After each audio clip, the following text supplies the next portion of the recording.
Clarence M. Monty Rinker was born in Cheyenne, Wyoming, on September 8, 1922. When he was just a year old, his parents decided to buy a farm in eastern Wyoming, and the family moved there to begin a simple, hard-working rural life. Growing up on the plains of Wyoming, Monty learned the value of perseverance and determination early on, qualities that would serve him well in the years to come. When World War II erupted and the United States entered the conflict, the young Monty Rinker felt the call of duty like so many of his generation. While attending the University of Wyoming, he enlisted in the U.S. Army Reserve, eager to serve his country. It wasn't long before his life as a college student gave way to military life as he was called to active duty. He reported to Fort Benning, Georgia, to attend Officer Candidate School, OCS, a 13-week course that promised commission and leadership responsibilities for those who made it through. Unfortunately, Monty's journey at OCS didn't end as he hoped.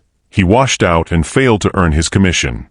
Despite the setback, his military career continued, and he was assigned to Company H, Heavy Weapons, 397th Infantry Regiment of the 100th Infantry Division, which at that time was still undergoing rigorous training at Fort Bragg, North Carolina.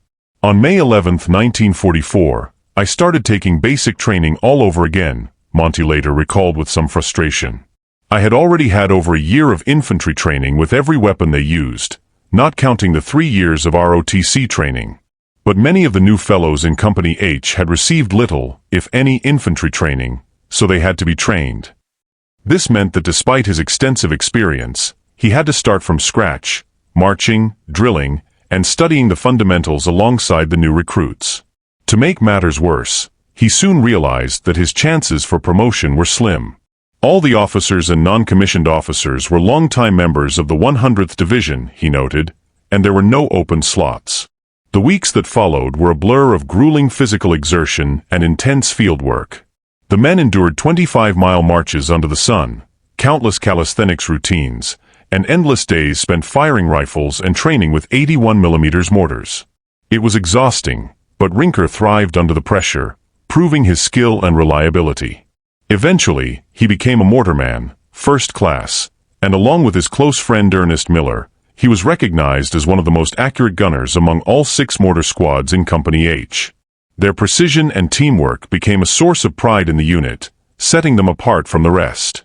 By August 1944, the Century Division, as the 100th Infantry Division was known, received its long-awaited orders for overseas deployment.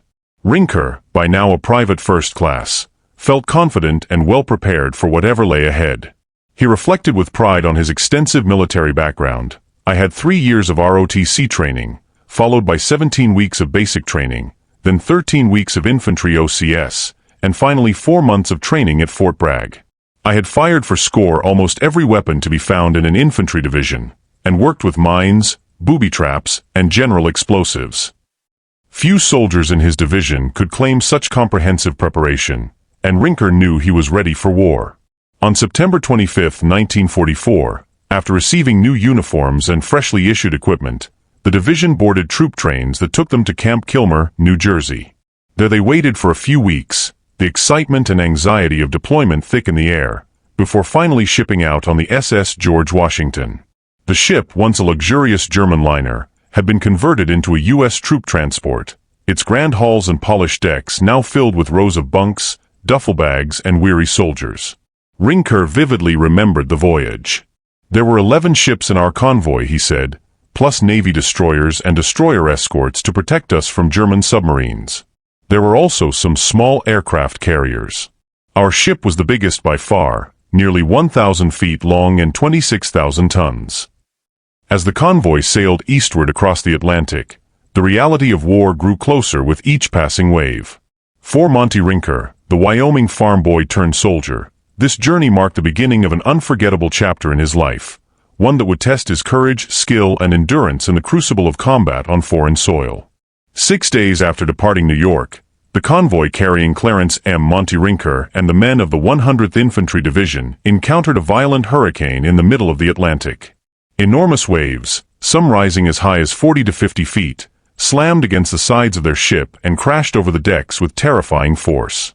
The storm was so severe that all Army personnel were ordered to stay below deck, confined in the crowded, dimly lit compartments deep within the massive troopship. The stifling air, combined with the constant motion of the storm-tossed vessel, left half the men violently seasick. The groans of nauseated soldiers and the pounding of the storm above created a miserable atmosphere that tested everyone's endurance. Somehow, Rinker managed to avoid the sickness that swept through the ranks, remaining steady even as the ship pitched and rolled through the towering seas, a small mercy amid the chaos of nature's fury. After nearly 2 weeks at sea, on the 12th day of their voyage, the men finally caught sight of land, North Africa. The convoy passed the ancient port city of Tangiers, Morocco, and entered the narrow and strategic waters of the Strait of Gibraltar, a legendary maritime gateway between the Atlantic and the Mediterranean. As the ships glided through those storied waters, excitement spread among the troops. Word soon spread that we would reach Marseilles, France, the next morning, October 20th, Rinker later recalled. But when the convoy finally arrived, they were greeted not by a bustling harbor but by utter devastation. The once proud port of Marseilles had been left in ruins. The port facilities had been completely destroyed, Rinker remembered. There were numerous capsized ships in the wrecked harbor. The signs of war were everywhere: twisted metal, broken cranes, and the skeletal remains of ships that had once carried goods and passengers now lay scattered across the harbor like grave markers. The men disembarked using LCIs, landing craft, infantry, and were ferried to the shattered docks, from where trucks took them about 12 miles inland to a temporary staging area. It was there, late in the afternoon, that Rinker's regiment began setting up their tents, trying to make camp in the damp, scarred landscape. But just as night fell, a torrential rain began to pour, nearly flooding the area and soaking everything they owned. Exhausted, cold, and wet, the soldiers huddled under their flimsy shelters, getting their first harsh taste of the discomforts of life in a combat zone. The 100th Infantry Division, a 14,000-man force composed of the 397th, 398th, and 399th Infantry Regiments, was commanded by Major General Withers A. Pinky Burress. At 49 years old, Burress was a seasoned and respected officer who had been with the division since its activation in November 1942. A 1914 graduate of the Virginia Military Institute, he had seen action during World War I with the 2nd Infantry Division in France. His reputation as a competent and well-liked leader earned him the loyalty and respect of his men, and he would command the division through the remainder of the war. Under his leadership, the 100th was attached to Lieutenant General Alexander Patch's 7th Army and received orders to move north from Marseilles toward the front lines. Ahead of them were the battle-hardened 3rd and 45th Infantry Divisions, which had landed in southern France 2 months earlier during Operation Dragoon, the Allied invasion of the French Riviera on August 15, 1944. The 100th Division's assignment was to push northward toward the Vosges Mountains, approximately 450 miles away from Marseilles, a daunting trek through war-ravaged France. As the convoy of trucks rumbled north, Rinker looked out at the grim evidence of battle that littered the countryside. "We passed hundreds of German vehicles riddled with bullet holes or burned," he recalled. Sometimes there were wagons with dead horses still attached to them. We were told that the U.S. Air Force had inflicted this tremendous damage as the Germans were fleeing from the attacking 7th Army. The scenes were haunting, a silent testimony to the ferocity of the retreating German army and the relentless pursuit of the Allies. For 3 days, the weather was cold, rainy, and miserable, and the men were cramped and sore from the long, bumpy truck ride. Yet, as Rinker admitted with a hint of humor, it sure beat marching. Finally, on November 1, 1944, the weather cleared as the 100th Division arrived in the town of Saint-Helene in the region of Alsace-Lorraine. They were now only 6 miles from enemy lines. "We could hear the booming noise of friendly artillery going outbound into enemy territory," Rinker said. The distant thunder of guns served as a grim reminder that they were about to face the full reality of war. One of the first orders the men received was both practical and demoralizing. They were told to remove all division patches and rank insignia from their uniforms, the very emblems they had proudly sewn on just before leaving Fort Bragg. Officers and non-commissioned officers were now indistinguishable from the enlisted men. This was done to prevent enemy snipers from picking off our leaders and to keep the enemy from identifying our unit if we were captured, Rinker explained. The move stripped away a sense of individuality and pride, replacing it with anonymity for the sake of survival. A few days later, on the afternoon of November 5th, Rinker's regiment was loaded onto 2.5-ton trucks and driven toward the front lines to relieve battle-weary troops of the 45th Division, who had been in combat for 80 exhausting days. Rinker and his foxhole buddy, George Wilde, were soon positioned along the banks of the Meurthe River, facing the village of Baccarat across the water. For the next couple of days, the situation was static, Rinker said. We did not have actual contact with the enemy, and thus we didn't know just where they were. But the uncertainty was its own form of torment. The weather alternated between cold rain and heavy snow, drenching their uniforms and freezing their hands. We were miserable from the cold, wet, soggy weather and at the same time scared stiff, he admitted. We would jump at the least little sound made near us, expecting to be ambushed by some hidden enemy. In that cold, bleak corner of France, far from the Wyoming plains where he had grown up, Monty Rinker and his comrades waited in their foxholes, shivering under the gray sky, knowing that the deadly test of battle was drawing ever closer. On the cold, gray morning of November 7, 1944, Rinker's regiment began its advance through the damp forests of eastern France. For the first time, they came face to face with the German defenders, and with death. The air was filled with the sharp crack of rifles, the heavy thud of mortars, and the distant roar of artillery echoing through the hills. It was here that the 100th Division suffered its first casualties, a grim initiation into the brutal realities of war. Orders soon came down to prepare for an assault on Relentless, a heavily fortified town perched strategically above the Meurthe River. The attack would begin on November 11th, a date Rinker would never forget. As we moved forward, he recalled years later, we came under small arms fire, as well as mortar and artillery fire. Casualties began to pile up fast. The mortarmen of Company H worked tirelessly, setting up and firing their 81mm tubes while shells screamed overhead and dirt rained down from nearby impacts. Rinker's platoon was lucky the first day, no losses. But that luck didn't last.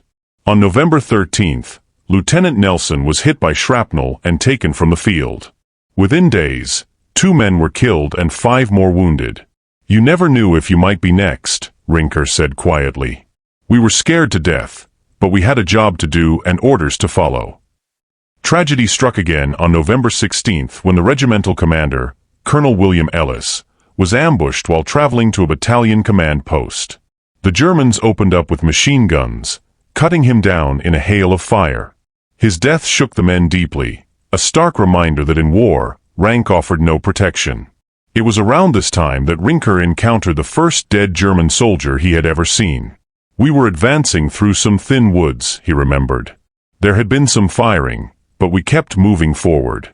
I saw a body lying ahead and knew from his uniform that he was German. He was on his back, young, maybe my age, staring straight up at the sky. Rinker paused when recalling that moment. The stillness, the realization that this young man had once dreamed, laughed, and lived just as he had. I couldn't help but wonder about his background, his family, his last thoughts. It put a real chill up my back, and I've never been able to dismiss the sight of him. In the days to come, Rinker would see hundreds more dead Germans, but none would affect him as deeply as that first, the haunting mirror of his own mortality. On November 18th, after days of fighting and heavy losses, the 100th Division finally captured Relentless. Just as we reached the edge of town, Rinker recalled with a faint smile, some Frenchmen came out to greet us, passing around drinks in celebration of their liberation. They were so happy. He accepted a drink from an old man, expecting wine, but the liquid burned down his throat like fire. It was cognac, Rinker laughed. I nearly fell over.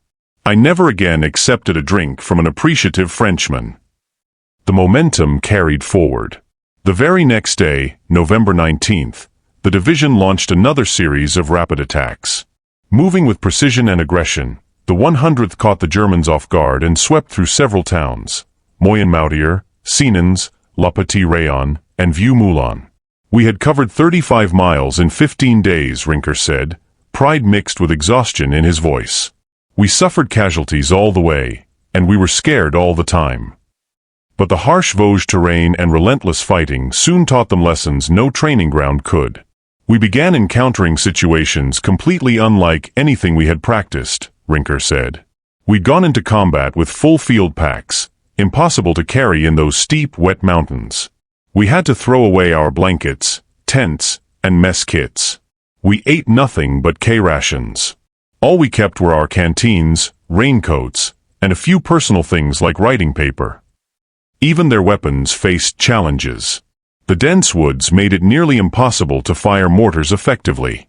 We had to cut down trees just to get a clear field of fire overhead, Rinker explained. At first, we had nothing to do it with, but soon full-sized axes and shovels arrived from the rear. We had to carry the ammunition by hand because the jeeps couldn't make it up those muddy, narrow mountain paths. Through mud, fear, and exhaustion, Monty Rinker and his men pushed forward. Each mile conquered was paid for in blood and endurance, but the young soldier from Wyoming was now a seasoned veteran, hardened by the relentless rhythm of battle and the sobering cost of survival. Rinker soon found himself in an unexpected role, the woodsman of the squad. Of all the fellows from the eastern states where the woods abound, he remembered, not one man in my squad knew how to cut a tree down. Therefore, I soon became the woodsman while George dug a foxhole for the two of us. Every advance meant a new position, and every new position meant starting over again. Many days we cut down trees and dug foxholes 3 or 4 times a day after each advance, Rinker said. The endless cycle of cutting, digging, and moving became their grim routine, the forest echoing with a sharp ring of axes and the dull thuds of shovels biting into the frozen ground. But soon, the dense woods of the Vosges revealed a new kind of terror, one the training manuals had never prepared them for. German 88mm shells and mortars began bursting high in the trees, raining jagged steel fragments down like deadly hail. Incoming 88mm shells or mortar shells were hitting the trees and bursting in the air over our heads, Rinker explained. Shrapnel came down into our open foxholes, and we had nowhere to hide. To survive, the men improvised. We started throwing logs from our cut-down trees over our foxholes. At night, we would cover the logs with dirt for added protection. Each night, they lay in their damp, makeshift shelters, listening to the eerie whistle of incoming rounds and the thundering crashes that shook the earth. Fighting in the woods brought another challenge. The enemy could be anywhere, hidden just a few yards away. Visibility was almost non-existent. It was easy for the Germans to ambush us, Rinker recalled. There was at least one instance when a German climbed a tree and waited for us while we set up our mortars. This sniper suddenly opened up on us, throwing us into a frenzy until we discovered him in the tree above. When they finally spotted him, the men returned fire mercilessly. That sniper didn't have a chance once we located him. He had tied himself to the tree so his body wouldn't fall out. We just let him hang there. It was a chilling moment, a reminder of how close death lurked in those shadowy forests. After that, Rinker and his squad never forgot to check every tree before setting up their mortar. By late November, the war had become a bitter struggle against both man and nature. Thanksgiving Day, 1944, found the 397th Regiment slogging through the sodden woods of the Vosges Mountains. It was raining hard, the ground a cold, muddy mess, and the men were soaked to the bone. We were told that a hot Thanksgiving dinner was being brought up to us, Rinker recalled, his voice tinged with irony. We were moved to an area where we were to receive our hot dinner, but by the time I got to the food area, all that was left was crushed pineapple. I got my canteen cup filled about 3/4 full, but with all the rain, it was thin enough to drink. That was my hot Thanksgiving Day dinner. It was a cruel joke of circumstance, a reminder that even holidays offered no relief from the front. Later that same day, the battalion received new orders: move out. The men marched cautiously down a narrow, tree-lined road slick with rain and littered with mines. Darkness fell quickly, and soon gunfire erupted ahead. There was a quick burst of small arms fire up ahead, and the whole column stopped and ran into the edge of the woods, Rinker said. The Germans had set up a roadblock of fallen timber, forcing the Americans to detour through the dense undergrowth. Moving quietly, they advanced deeper, and unknowingly, into enemy territory. Roadblock after roadblock slowed their progress, and rifle and machine gun fire harassed them from the shadows. It became pretty apparent that we were penetrating the German lines and going deep behind them, Rinker explained. We learned later that we were 17 miles behind German lines. By dawn, they had seized control of the small town of St. Blaise. To their surprise, German soldiers continued to wander into town, unaware that it was now in American hands. There was little or no shooting, Rinker said. We stayed in the buildings and just allowed the Germans to walk into our waiting guns. As soon as they were captured, we put them in a basement under guard and waited for more to show up. Then, amid the chaos of war, came a rare moment of human indulgence. While sweeping through the town, the Yanks stumbled upon a wine cellar, a treasure trove of fine French wines and champagnes. There were some very high-quality French wines and champagnes liberated that day, Rinker chuckled. I shared a 5-star bottle of champagne with several others in the mortar group. For one brief evening, the men of the 397th Regiment forgot the cold, the fear, and the relentless shellfire. In a dimly lit French cellar, surrounded by the spoils of a war-torn village, they raised their cups to life, uncertain of what tomorrow would bring. We had gone nearly a month without anything but our blankets to wrap up in at night, Rinker recalled, his words painting a vivid picture of the relentless cold and exhaustion that defined life on the front lines. There were some nights I was so cold that sleep was just impossible. The Vosges Mountains were unforgiving. Wet snow and icy winds cut through even the thickest layers of clothing. The soldiers shivered in their foxholes, teeth chattering, hands numb, each man silently praying for morning light or at least a moment's warmth. Their blankets, damp and thin from constant rain, offered little comfort against the bitter chill of the French winter. Finally, relief arrived. One morning, trucks rumbled up the muddy roads, bringing a long-awaited delivery, mummy-type sleeping bags. Even though these new sleeping bags were pretty thin, Rinker said, they were a great help, especially with our raincoats over them. The men clutched them like treasure, grateful for even the smallest comfort in a world of mud, cold, and death. That night, cocooned in their new sleeping bags beneath makeshift log shelters, they finally felt the faint trace of warmth they had been denied for weeks. But rest was short-lived. The 397th Infantry was soon ordered to attack Hill 335 near Mauterhouse, a heavily defended German position. The men climbed the slopes under the cover of darkness, stepping silently through the wet leaves and thick undergrowth. Death in combat usually came in a burst of machine gun fire or an artillery barrage, Rinker recalled. It normally came when the individual knew he was in danger. But Lloyd Neseth's death on Hill 335 stunned us all. It happened without warning. We apparently had not been detected as we came up in the dark, and the next morning that condition seemed to still exist, Rinker said. We were ready to begin the battle for Mauterhouse, but were waiting for the assigned time of the attack. Thus, we were just waiting in the woods above the town. Lloyd Neseth, one of the squad members, had sat down and leaned against a tree, chatting casually with a few others nearby. Then, without a sound, he simply slumped over. Without even a grunt, Lloyd keeled over and was dead. Rinker remembered, the disbelief still echoing in his words. No one heard a sound from a sniper's rifle or any other weapon. Yet Lloyd had died from a single rifle bullet in the middle of his forehead. Needless to say, we searched the area for a sniper but found nothing. We never knew where the bullet came from. The battle for Mauterhouse raged from December 7th to 10th, and it was among the toughest fights the division had faced. The Germans, fighting on their own border, resisted fiercely, determined to defend every inch of their homeland. The air was thick with the sound of gunfire, mortar explosions, and the distant thunder of artillery. The Americans advanced inch by inch, crawling through smoke and mud. The Germans resisted with great determination, Rinker said, but eventually the Americans prevailed. When the fighting finally ceased, the town lay shattered, burned-out buildings, smoking rubble, and the silence of victory tinged with grief. Company H had suffered terribly. 2 machine gun crews had been captured by the Germans, a platoon leader was seriously wounded, and many others were either dead or gravely injured. The survivors, worn down and hollow-eyed, pressed forward despite their losses.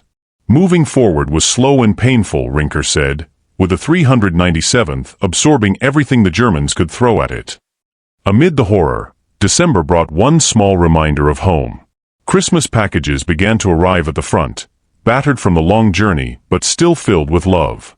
Thoughts turned to home in the middle of December when Christmas packages began arriving, Rinker remembered. He received a pair of woolen mittens from his family, simple, warm, and life-saving. My folks sent food items too, he added, and it didn't really matter what, because anything different from a K-ration was a most welcome change.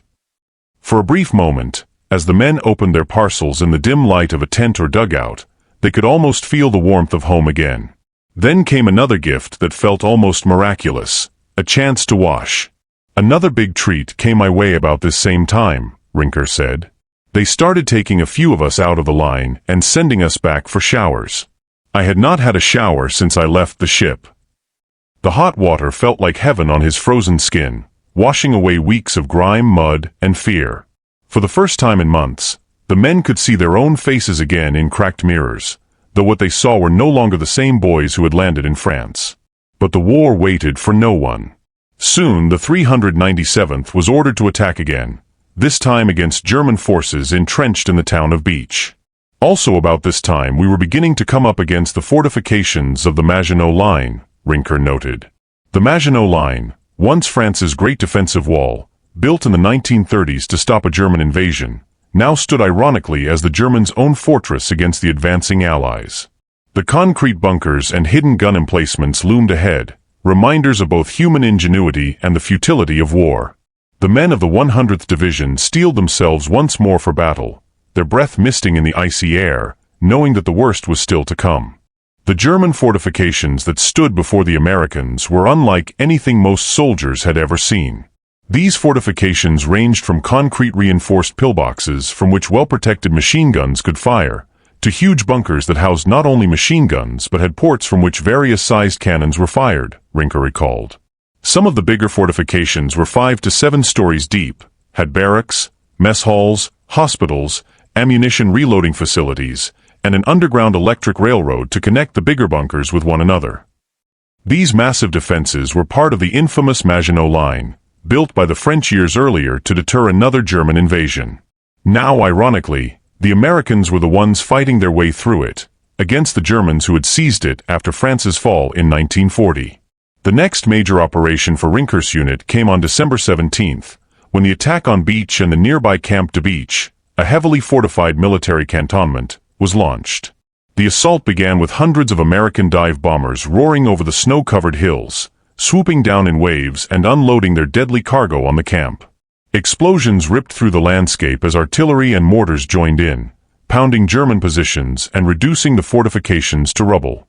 Under this thunderous cover, Rinker's battalion carried out a diversionary attack meant to draw enemy fire away from the main assault force. The plan worked. German troops were caught off guard, and for a brief moment, it looked as though Beach would fall. But just as the Americans were closing in, unexpected orders came down the line. Farther north, in Belgium, the Germans had launched a massive counteroffensive that would soon be known to history as the Battle of the Bulge. Rinker remembered the sudden change vividly. The situation in the Belgium Bulge grew worse each day, he said.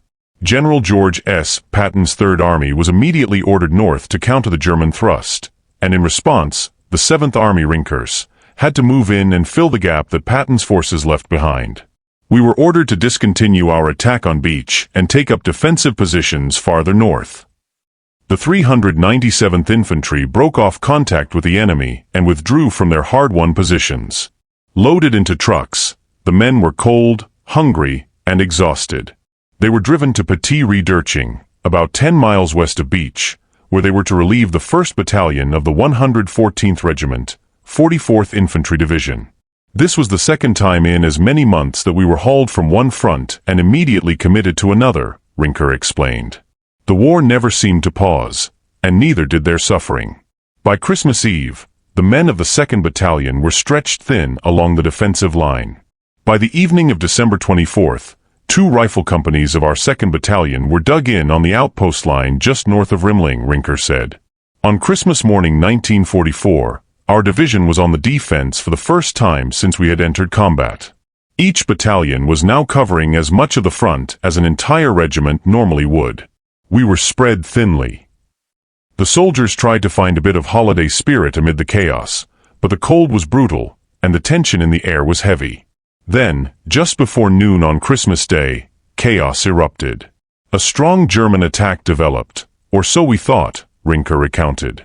What at first appeared to be a mass of German troops charging over a hill turned out to be something entirely different, a mob of panicked American soldiers running for their lives. A panic situation had developed, and we were running and not even being fired upon, Rinker said. There was no semblance of a controlled retrograde movement as I had been taught in OCS. There was so much confusion that we didn't know whether we were retreating because of the danger of being encircled, or if the enemy forces in front of us were too powerful to be stopped by our thinly placed rifle companies. In the confusion, men abandoned their positions and fell back through the snow. No one seemed to know who had given the order to retreat, or if anyone had. I don't know who made the decision or how they managed to bring this rout to a halt, Rinker admitted, but when we did stop, we had retreated 6 miles from our former positions. Eventually, order was restored, and the shaken troops regrouped. The 1st and 3rd battalions were moved into the Rimling and Erbach areas, where they managed to repel 2 separate German attacks aimed at their sector. The chaos of that Christmas day didn't end there. Before the retreat, the Germans had managed to capture Company F's entire Christmas dinner, along with 25 brand-new fleece-lined parkas meant to keep the men warm during the bitter winter nights. It was a cruel blow to morale. As darkness fell, the exhausted soldiers began preparing for another freezing night. The ground was so hard that they couldn't dig foxholes, so engineers were called in with jackhammers to break the frozen earth. The air was filled with the metallic echo of hammering against ice and rock, as the weary GIs dug in, praying that the next day wouldn't bring another disaster. The men of Rinker's battalion had already faced unimaginable hardships: bitter cold, sleepless nights, sudden retreats, and the constant threat of enemy fire, but as they huddled in their makeshift defenses on that Christmas night of 1944, they didn't know that the worst of the winter fighting was still to come. A few days later, while the men of the 397th Regiment were still holding their defensive positions in the freezing Alsatian countryside, tragedy struck from an unexpected source. Out of the sky roared a formation of American P-47 Thunderbolt fighter bombers, their engines echoing through the clouds above the front. At first, the soldiers assumed it was friendly air support, but in a horrifying twist, the planes swooped down and unleashed bombs directly onto the 397th Regimental Command Post. The explosions tore through the compound, killing 6 men instantly and wounding 8 more. Confusion and disbelief rippled through the ranks. It was only later that the grim truth emerged. Those aircraft had been captured by the Germans, and the pilots flying them were not Americans at all but enemy airmen trained to operate Allied planes. It was one of the cruelest surprises the regiment would ever experience. As if that shock weren't enough, reports soon came in from higher command that the overall situation in Belgium was deteriorating rapidly. The Battle of the Bulge was still raging to the north, and there were growing fears that the Germans might attempt another massive push, this time in the Alsace-Lorraine sector, where Rinker's division was stationed. The men of the 100th Infantry Division were put on high alert. Every weapon was checked, every foxhole reinforced. The impending German operation had a name: Operation Nordwind, or North Wind. It would turn out to be the last major German offensive on the Western Front. On New Year's Eve, 1944, the sky turned gray as heavy snow began to fall, blanketing the ground in silence. It was a bitterly cold night, and the soldiers huddled in their foxholes, watching their breath-form clouds in the freezing air. Then, just after midnight on January 1, 1945, the silence was shattered. All hell broke loose, Rinker later recalled. This was the expected attack. It was made without any artillery preparation to gain surprise. There were 4 or 5 German companies attacking against our 3rd Battalion in Rimling. The whole 7th Army front was under attack. The attack came with overwhelming force. Waves of German infantry surged forward through the snow, supported by tanks, self-propelled guns, and endless artillery and mortar fire. The sky flashed with explosions, and the earth trembled under the relentless bombardment. Each enemy drive was made by numerically superior forces, Rinker said, with tanks, self-propelled guns, and limitless amounts of artillery and mortar barrages that eventually reduced the town of Rimling to ruin.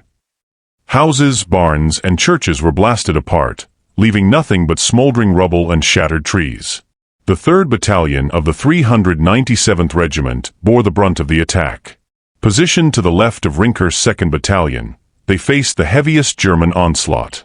To their left, the 44th Infantry Division struggled desperately to hold its line, but the weight of the German assault was too much, and parts of their front collapsed. This opened up the 3rd Battalion's flank, putting them in grave danger of being encircled. For hours, the situation hung in the balance as German tanks tried to punch through, but through sheer determination and deadly close-range fighting, the 3rd Battalion managed to hold their ground. Meanwhile, on the division's right flank, things were no better. The Germans launched a fierce assault from beach, striking the 117th Cavalry Recon Squadron on the right of the 399th Regiment, forcing them back and exposing the regiment's eastern side. If the enemy could break through both flanks, the entire 100th Division risked being surrounded and destroyed. Fortunately, Rinker noted, that did not happen. The Americans held, but only barely. After their repeated ground assaults failed to dislodge the U.S. lines, the Germans resorted to relentless artillery shelling. For 2 full days, the 100th Division was pounded without pause. The thunder of explosions echoed across the frozen hills, shaking the ground and filling the air with the smell of cordite and burning timber. The soldiers hunkered down in their foxholes, teeth chattering from cold and fear, waiting for the next move. Then, in the early hours of January 8th, it came. Rinker and the men of the 2nd Battalion, 397th Regiment, had moved into Rimling itself, preparing for what they knew would be another major assault. "We knew another big attack was imminent," Rinker said. "Our observers in a church steeple had seen the big buildup of enemy forces directly in front of us." The soldiers tightened their grips on their rifles and machine guns. At 3 a.m., the stillness was shattered as the Germans unleashed a massive concentration of artillery and rocket fire on Rimling, Hill 375, and the surrounding countryside. The bombardment was deafening, a rolling wall of explosions that turned night into day. Exactly 1 hour later, the German infantry came. An estimated 200 German soldiers, supported by 10 to 14 tanks, attacked in the first wave, Rinker recalled. They were joined by self-propelled guns and engineers with flamethrowers, hitting companies E and F in a 2-pronged attack. The Germans charged our positions standing upright, firing their weapons and shouting madly. They overran both companies, but took terrific casualties. We could stop the infantry but had no way to stop the Tiger tanks.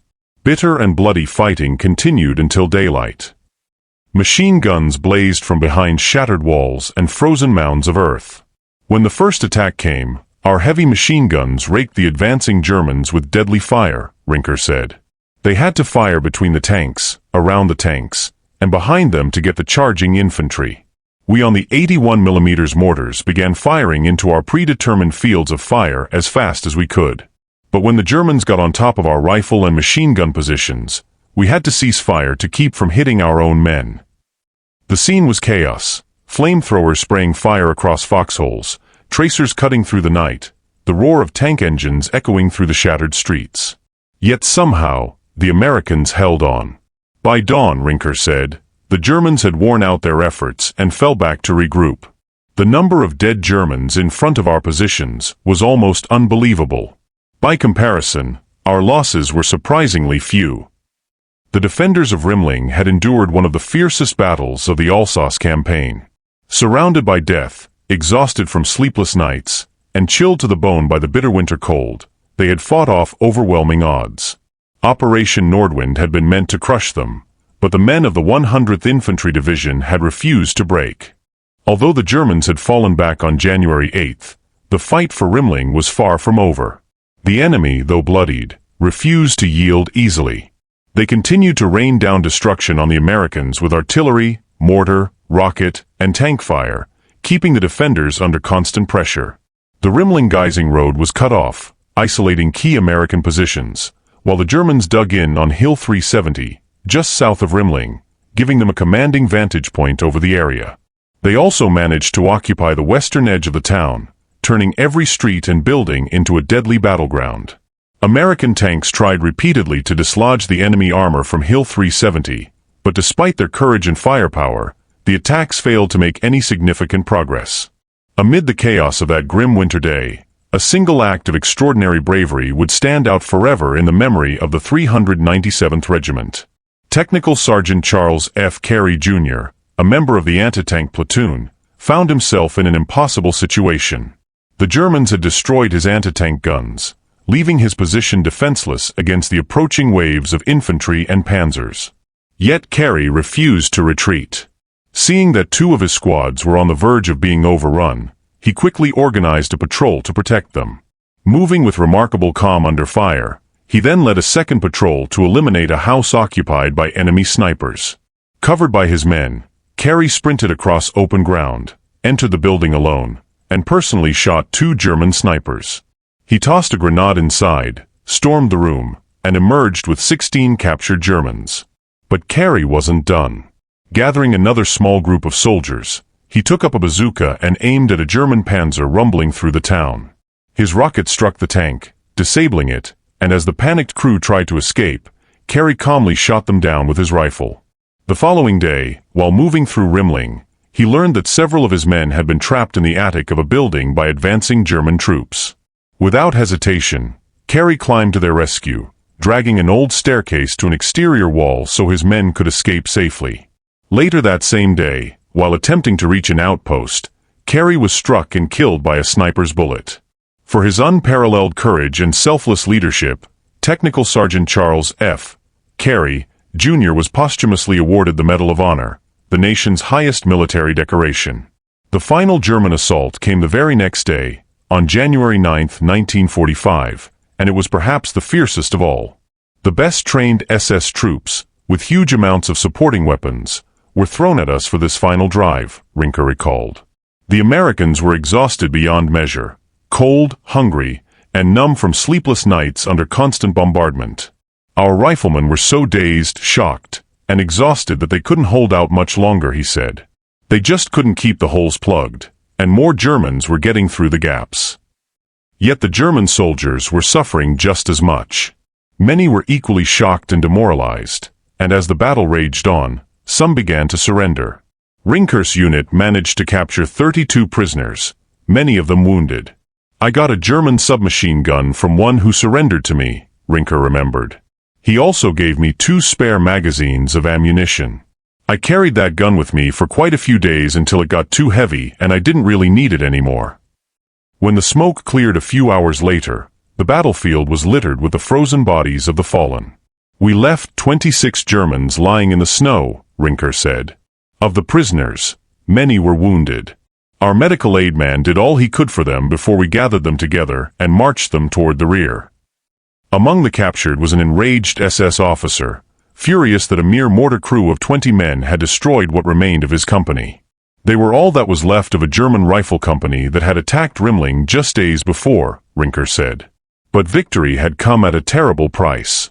The 397th Regiment had lost around 350 men during the Battle of Rimling, with 79 killed in action. Their courage and determination, however, did not go unnoticed. In recognition of their gallant stand against overwhelming odds, Company H. Rinker's Company was awarded the prestigious Presidential Unit Citation, a collective honor given for extraordinary heroism in action. On the night of January 9th, after days of relentless combat, the 397th finally received orders to pull back about a mile to straighten the front line. The men withdrew silently through the snow, exhausted but unbroken. Reflecting on those harrowing days, Rinker later said, "The thing that the Rimling defense taught us was that when we were in a defensive position, the enemy could hardly blast us out without tremendous cost in personnel and material. That memory clung with us as we eventually returned to the attack and fought our way into Germany." And fight they did.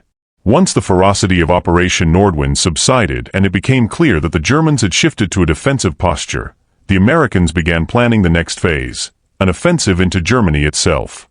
The front quieted somewhat, with only occasional shelling and small probing patrols disturbing the uneasy calm. Through late January, February, and early March, the men endured the bitter winter, rebuilding their strength and preparing for the spring push. Then, at 5 a.m. on March 15, 1945, the U.S. 7th Army unleashed its long-awaited spring offensive, the beginning of the final march that would carry Rinker and his comrades across the border, deep into the heart of Germany. The spring offensive of 1945 was now in full swing, and the men of the 397th Regiment were in the thick of it. The enemy threw in heavy artillery and screaming Mimi rocket fire at us in Hauteviller, Rinker recalled. The screaming Mimis, 6-barrel Nebelwerfer rockets, were notorious for the ear-splitting wail they emitted as they launched, instilling terror even before impact. Their explosions delivered intense concussions, though fortunately they produced relatively little shrapnel. Yet the infantry still faced deadly hazards. Soldiers moving through the area suffered casualties from hidden wooden shoe mines, buried just beneath the soil, which mine detectors could not find. Those unfortunate enough to step on one lost a foot or part of a leg, a brutal reminder of the hidden dangers of combat. Amid the cacophony, Rinker found himself ducking into a stone building for cover as a barrage of rockets screamed overhead. One rocket struck the building, sending a cascade of broken stones tumbling onto him. Luckily, none of the debris was large enough to cause injury, but one shard struck his wristwatch, a treasured college graduation gift from his parents, shattering the crystal and dislodging the minute hand. Despite this, the hour hand remained functional, and Rinker could still tell the time. It was a small but symbolic reminder of home amidst the chaos of war, a fragile connection to a world far removed from the destruction around him. The American attack pressed forward with surprising speed, catching the Germans off guard. Over the next 2 days, the infantry overcame resistance at every turn, aided by relentless air support from American warplanes that softened enemy positions before ground forces arrived. Our spring offensive was now well underway, Rinker reflected. Despite suffering casualties, the regiment had already begun taking prisoners, capturing 36 Germans on the first day alone, with more surrendered as the advance continued. By mid-March, most of the 397th found themselves standing on the very border of Germany. During the night of March 19th and into the following day, German artillery hammered 3 towns in the northern sector of the division. But relief finally arrived in the form of fresh troops, the 66th Regiment of the 71st Infantry Division, who replaced Rinker's exhausted men. "We couldn't believe our eyes," Rinker said, observing the newcomers with their pristine division patches, neckties, and full field packs. "Man, were they green. We may have carried full packs into combat, but we sure didn't wear neckties."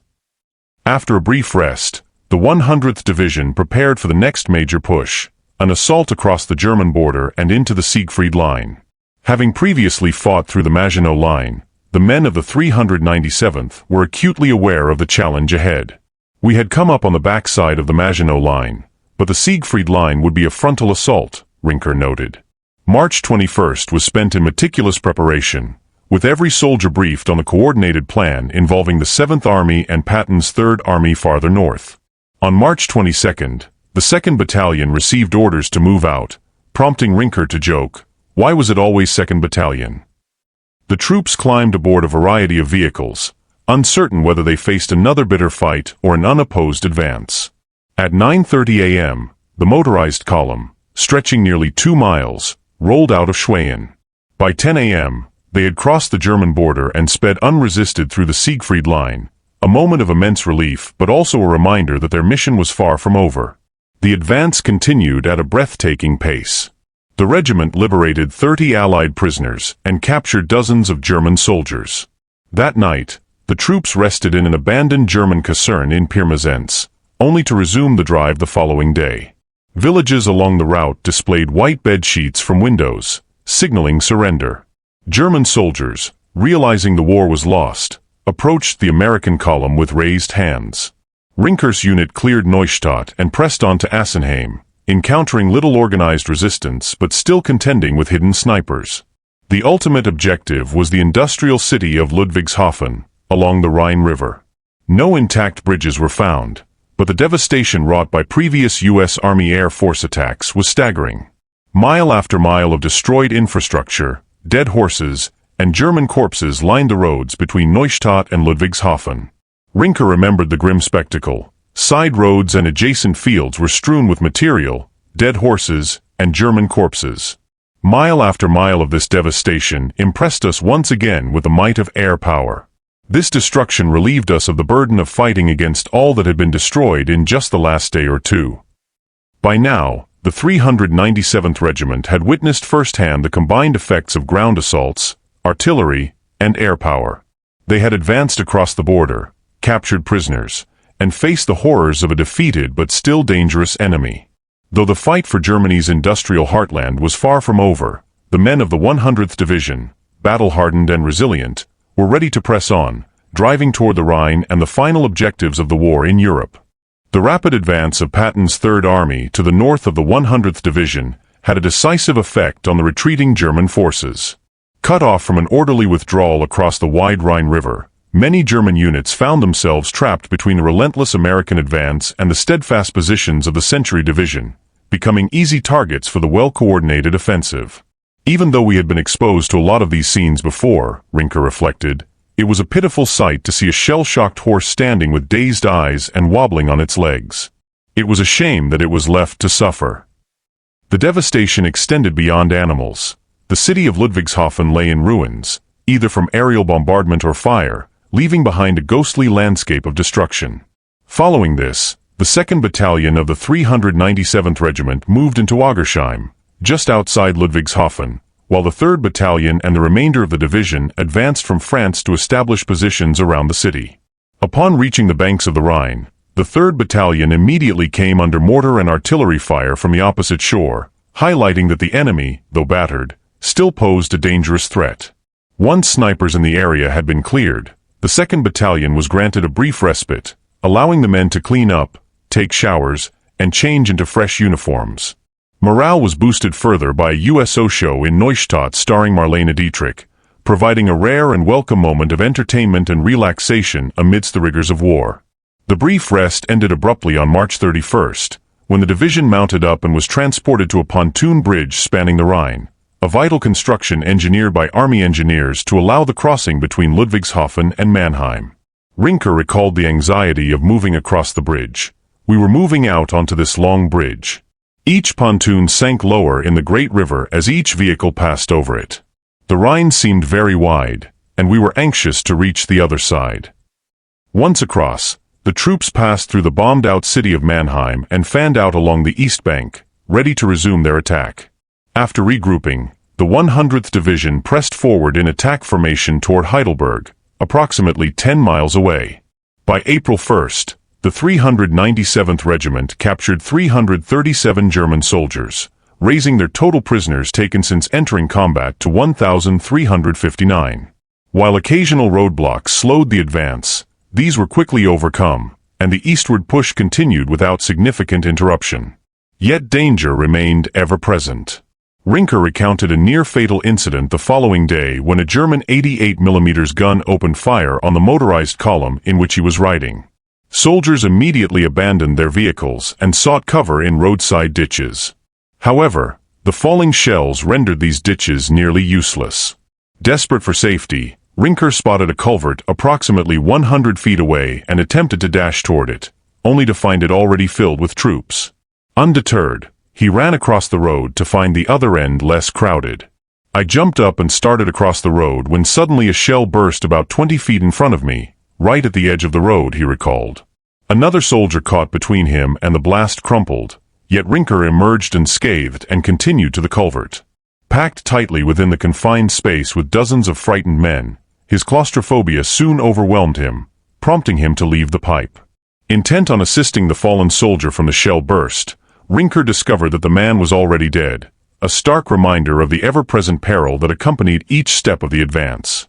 This episode underscored the unrelenting danger faced by the men of the 397th as they pushed deeper into German territory. Every movement, every crossing, every open road presented the potential for sudden lethal encounters. Yet despite these hazards, Rinker and his comrades pressed on, their determination unwavering, knowing that each mile brought them closer to victory and the ultimate collapse of the Third Reich. Rinker vividly remembered the harrowing sights of the German campaign, moments that etched themselves permanently into his memory. The whole upper part of his body was riddled with shrapnel wounds instead of one or two fragments, he said. I have never been able to forget the sight of that guy laying there in the road. What really got to me was how this guy got hit so bad and I didn't get a scratch, even though I was only about 3 steps behind him.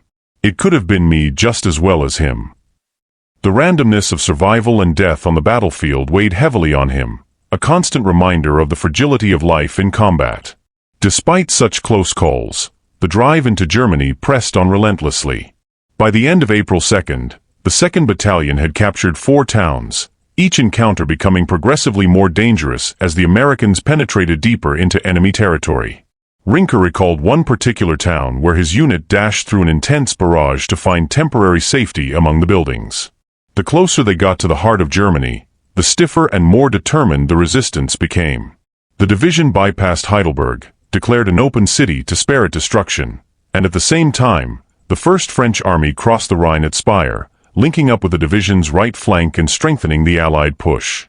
One particularly surreal moment occurred when Rinker's battalion entered a small German town and caught 300 enemy soldiers still asleep, taking them all prisoner. The German SS major in command, apparently overwhelmed by the dishonor of capture, pulled out his Luger and shot himself in the temple before anyone could intervene. Rinker recalled thinking it was almost unbelievable that someone would choose death at a time when the war was clearly drawing to a close, yet the rigid honor code of the SS made such an act almost inevitable. By the end of the day, the regiment had captured 1,080 prisoners, nearly matching the total taken in the previous 6 months, a testament to both the rapid pace of the advance and the collapse of German defenses. Amidst the relentless combat, moments of quiet humanity provided rare reprieve. During a brief rest, Rinker found himself in a barn, observing a German woman milking a cow, a scene that reminded him of his youth on a Wyoming farm. Through gestures and sign language, he communicated his desire to help, and the woman, evidently unaccustomed to seeing an enemy soldier perform such a task, looked on in astonishment. "I got a lot of satisfaction in doing something I hadn't done for a long, long time. It removed me from the war for a few precious moments," he reflected, savoring the fleeting sense of normalcy and peace. As the 100th Division pressed toward Heilbronn, an important rail and communications hub on the Neckar River, resistance stiffened, far beyond what anyone had anticipated. Upon reaching the river, Rinker's Company H was attached to Company E, and he was assigned as a forward mortar observer. Carrying the heavy SCR-300 radio on his back, he accompanied platoon leader Lieutenant Peter P. Petracco to relay fire missions while following the leading rifleman in the assault on factory buildings. The buildings were protected by a stone wall about 5 feet high, which offered cover but also presented a significant obstacle under enemy fire. Rinker paused behind a small gravel pile about 3 feet high to catch his breath, the weight of the radio and the tension of the assault pressing down on him. Just as he gathered himself, a sniper's bullet cracked past his head with a deafening snap, missing his helmet by inches. Heart racing, he leapt over the wall in one decisive jump, adrenaline pushing him forward. That split-second escape, like so many others in his campaign, reminded him how closely life and death danced on the battlefield, and how every choice, every movement, could mean the difference between survival and oblivion. Rinker's advance into the heart of the German industrial zone became a harrowing test of courage, resourcefulness, and sheer endurance. He dashed for a large red brick building, identified as a sugar warehouse, leaping over the body of a dead GI lying in the doorway. Lieutenant Petracco followed closely behind, and once inside, the two men could immediately hear the staccato rattle of a German machine gun firing from the opposite end of the cavernous structure. Acting quickly, Petracco took Rinker and another soldier armed with a bazooka with him and climbed a ladder to a metal catwalk that circled the interior, giving them a vantage point over the chaos below. From the elevated position, Rinker peered out a window and observed a small one-story building about 50 feet from the warehouse's far end.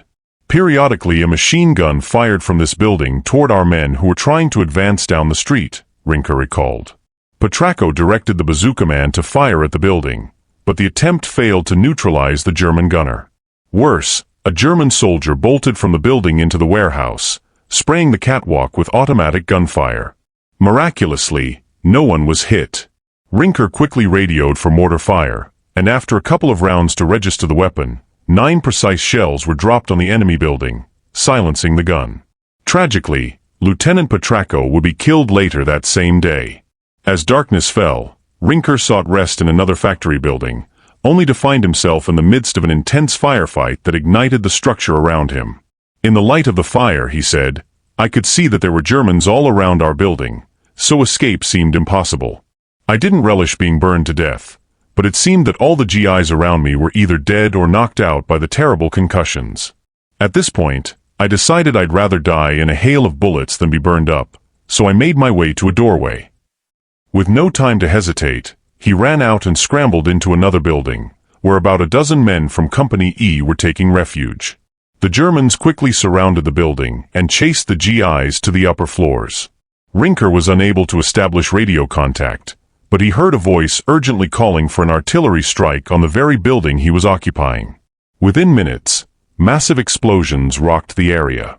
I was on the second floor in a central hallway when a brilliant flash and deafening blast took place right over my head, Rinker remembered. He was knocked down, stunned, and momentarily disoriented, covered in whitish dust with a throbbing head and spinning senses. When the artillery fire ceased, a tense quiet settled over the battlefield until daylight. That morning, Rinker and the remaining survivors were found by comrades and evacuated to an aid station, and before long, he was back with his company, ready to continue the fight. For the next 2 weeks, Rinker faced more relentless battles, yet somehow, the war in Europe came to an end while he remained alive. The 100th Division had endured 175 days of sustained combat, suffering 916 men killed, 3,656 wounded, and 180 missing in action, a staggering toll that reflected the ferocity of their engagement. Rinker recalled with profound relief and gratitude, the war in Europe was over. I had walked through the valley of death and had come out the other side unscathed. There was no question that the Lord had been looking after me. After returning home, Clarence Rinker dedicated his life to agronomy, working with the Agricultural Research Service of the U.S. Department of Agriculture in Prosser, Washington. His memoirs, filled with vivid recollections of courage, fear, and survival, provided the basis for recounting these remarkable experiences. Through them, the extraordinary trials of a young soldier navigating the horrors of World War II continue to inspire and inform future generations.